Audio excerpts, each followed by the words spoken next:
আসসালামু আলাইকুম গাইস। আপনারা সবাই জানি কেউই ভালো নাই, আমরাও ভালো নাই, কারণ আমরা প্রবাসীরা আজকে কতদিন হয়ে গেছে ফ্যামিলির সাথে যোগাযোগ করতে পারতেছি না, অনেকটা কষ্টে আছি। তো এদিকে আমার মেয়ের চুলটা বাঁধবো, তাই আর কি চুলটা খোলার জন্য ধরছিলাম। ও খুলে নতুন একটা ডিজাইন করবো, সেই জন্যই। তো যাই হোক, যেটা বলতেছিলাম যে কেউই ভালো নাই, দেশের মানুষরাও ভালো নাই, আমরাও ভালো নাই। ফ্যামিলির সাথে কোনোভাবে যোগাযোগ করতে পারতেছি না, ডাইরেক্ট ফোনেও না। ইন্টারনেট তো বন্ধই। তো যেগুলো সরকারে করলো, যদি আওয়াজ তুলতে যায় তাহলে বলে আমরা রাজাকার, কোনো কথা বলতে গেলে বলে রাজাকার, এয়ারপোর্টে যদি কোনো সমস্যা যদি হয় সেখানে যদি কথা বলতে যাই সেখানেও বলে আমরা রাজাকার। আমরা আজ থেকে 53 বছর আগে দেশ স্বাধীন করছে, আমরাও কিন্তু দেশের জন্য কম করি নাই। আমরা প্রবাসীরাও দেশের জন্য কম করি নাই। আমার লাইফ 12 বছর, 13 বছর প্লাস। তো এক যুগ পার করিয়া 13 বছর প্লাস আমি বাহির করতেছি। এই 13 বছরের ইনকাম সবসময় আমি চেষ্টা করছি যে ব্যাংকের মাধ্যমে সবসময় টাকা পাঠানো হয়েছে, সব সময়। কারণ আমি মনে করতাম যে না, হুন্ডিতে বা অন্যান্য সাবজেক্টে যে টাকা ছাড়ে দেয়, অনেক সময় মানুষের কাছ থেকে শুনতাম যে মাইর খায় বা দেয় না বা এরকম অনেক কিছু। কিন্তু সেটা না, আমি তো চাইছি যে দেশের উন্নত হোক, সেই জন্য আমরা সবসময় ব্যাংকের মাধ্যমে টাকা পাঠানো হয়েছে। কিন্তু তার বিনিময়ে আমরা কী পেয়েছি, আমাদের বাচ্চারা কী পেয়েছে? আমাদের বাচ্চারা হয়েছে প্রবাসী, প্রবাসীর বাচ্চারা প্রবাসেই এই কামলা দিবে, আমাদের জন্য কোনো কিছুই করে নাই। শুধু ওই যে মাইকে বাসন দিয়া দিয়া প্রবাসীর জন্য এইটা ওইটা ওইটা ওইটা, অরিজিনালভাবে বাস্তবতাভাবে কোনো কিছুই করা নেই। আমরা যে একটা যে আজকে 12 বছর, আমার আমার 13 বছর প্লাস হয়ে গেছে আমি বিদেশ করতেছি। আমার লাস্ট যখন আমার যেই শেষ শেষ লাইফে আমার জন্য কোনো কিছু রাখছে সরকারে, আমার জন্য কোনো পেনশন রাখছে? আমার মা বিধবা হয়েছে, তার যখন 22 বছর বয়স, তখন আমার মা বিধবা হয়েছে, আজ পর্যন্ত বিধবা ভাতা পাইছে? বিধবা ভাতা যায় এখন বয়স্ক ভাতা, বয়স্ক ভাতা পাইছে এই সরকারের কাছে? কোনো সরকারের কাছ থেকেই পায় নাই, কোনো সরকারের কাছ থেকেই পায় নাই। আওয়ামী লীগ বলুক, বিএনপি বলুক, কারণ আমি রাজনীতি করি না, আমি শুধু জানি পেটনীতির বিষয়ে। তো কোনো সরকারের কাছ থেকে কিছুই পাওয়া হয় নাই, শুধুমাত্র লাঞ্ছিত হয়েছে। তো এখন দেখা গেছে আমার আমার বয়স্ক ভাতা পাওয়ার টাইম, তখন দেখা যাচ্ছে বয়স্ক ভাতাও সে পায় নাই বা পাইতেছে না।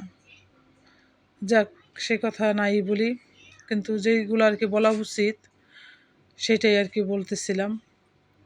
তো দুর্ভাগা প্রবাসী আমরা, আমরা জানি না এই যে প্রবাস থেকে এই যে টাকা পয়সা কামাই করে সব টাকা পাঠাইতেছি ফ্যামিলির কাছে, এর কাছে, আজ পর্যন্ত এখনও নিজের অ্যাকাউন্টে একটা টাকাও জমা করতে পারি না, কে আর জানি না করতে পারবো কি না। তো এখন দেখা গেছে এই যে আমার ছোট ছেলে, ওকে চাইছিলাম যে দেশে রাইখে আসতে। আজকে যদি আমার ছোটো ছেলেরা যে রাইখে আসতাম, আমি যদি কথা যদি না বলতাম, আমি তো হার্ট স্ট্রোক করে মারা যেতাম। তো এরকম হাজার হাজার প্রবাসী আছে যারা দেখা গেছে দেশে ছোট বাচ্চা রেখে আছে। এমনও মা আছে যারা 3 মাসের, 6 মাসের, 1 বছর, 1.5 বছরে। আমি তো অনেকদেরকে আনছি, বা অফিসের মাধ্যমে হোক, ইয়ের মাধ্যমে হোক আনছি। দেখা গেছে ছোটো ছোটো বাচ্চারা এখানে এসে পড়ছে, ওরা তো কথা বলতে পারতেছে না। আর সরকারে কী করছে, একটা বিয়ে পাশ মেয়ে এসে এখানে আরব শহরে এসে বাসার কাজ করতেছে কেন? তার কোঠার জন্য তো না।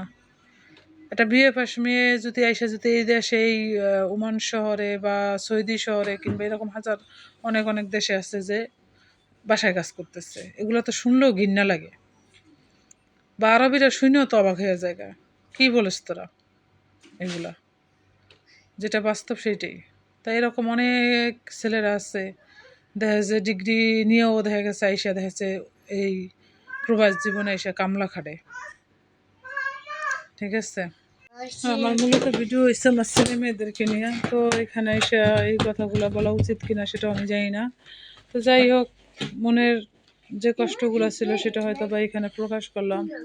হয়তো বা এক সময় আমার নায়নাত করবো, কে হয়তো বা দেখতেও পারে, দ্বিতীয় বাড়িটা যদি এসে যদি থাকে। তো এরকম আর কি অনেক কষ্ট নিয়েই আসছি এই প্রবাস জীবনে। আরও বেশি কষ্ট পাইতেছি কারণ আমার ফ্যামিলির সাথে আমি কথা বলতে পারতেছি না। হাজার হাজার লাখ লাখ প্রবাসী আছে যারা ফ্যামিলির সাথে কথা বলতে পারতেছে না, তাদের ভিতরটাও ঠিক আমার মতন এরকমই লাগতেছে। তো যাই হোক, এটাই তো। সরকারকে যদি গালি দেই তাইলে বলে কেন গালি দিই, কারণ সে করতেছে গাইলের কাজ, তারে গালি দিলে সমস্যাটা কোথায়?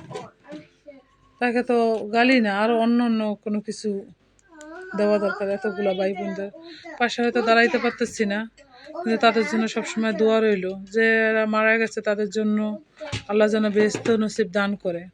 আর যারা অসুস্থ আছে তাদের যেন আল্লাহ তাহলে সুস্থ করে, যার যার মার বুকে যেন ফিরে যেন না। এটাই আমি এক দুর্ভাগা প্রবাসী, এর থেকে আর বেশি কিছু বলতেও পারবো না, করতেও পারতেছি না।